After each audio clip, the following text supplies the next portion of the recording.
Welcome to the Real Estate Espresso Podcast, your morning shot of what's new in the world of real estate investing. I'm your host, Victor Menashe. On today's episode, we're talking about the laws of economics and how they apply to the world of investing.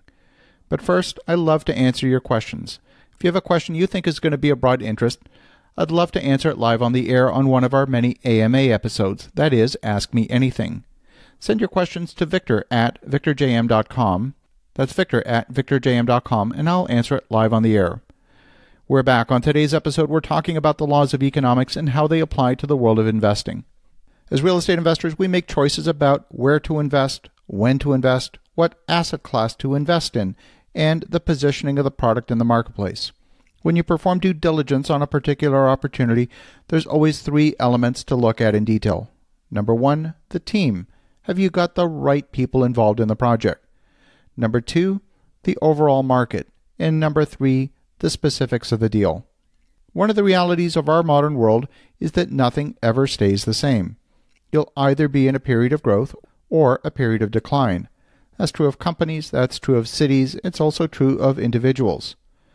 Often, the period of growth or decline can be self-reinforcing. What I mean by that is that growth attracts growth, decline attracts decline. During periods of decline, people tend to run the other way. Whenever you have a self-reinforcing function, it has the effect of accelerating. That's why you see companies experience financial difficulty slowly at first, and then all of a sudden they're in bankruptcy. Cities can experience the same phenomenon. Most cities are in fact incorporated. It's a special type of corporation that gets its power from the province or state in which it resides. Cities are not enshrined in the Constitution. Municipal governments usually get their power from an act of the state or provincial legislature. So why is this important? The financial health of any municipality is determined by a number of complex factors. Most cities get the bulk of their revenue from property taxes. In an environment of rising property values, property taxes increase in proportion to the value of the property. As long as there's an influx of population and an influx of jobs, we tend to see rising prices for real estate and we tend to see rising revenues for the city.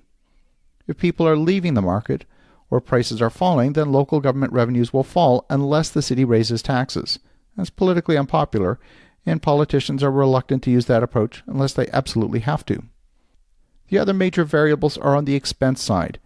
Cities spend most of their money maintaining the infrastructure of the city, paying local welfare checks, and funding other entitlement programs like pensions for those city workers who used to be in the police department, the fire department, or one of the numerous municipal bureaucracies.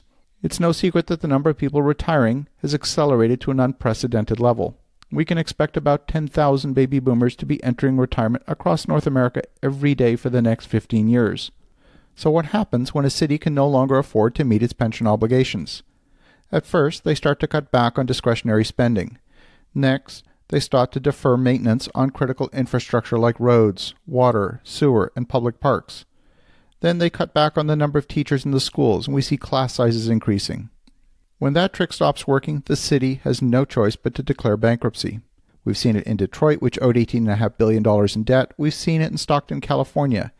Even Jefferson County, Alabama, had to seek bankruptcy protection with $4 billion in debt. The 36 cities across the United States that have declared bankruptcy are just the tip of the iceberg. So my question to you is a simple one. When you make an investment decision to invest in any municipality, are you taking a close look at that city's upcoming pension liabilities? Are you looking at their ability to pay and fund those liabilities?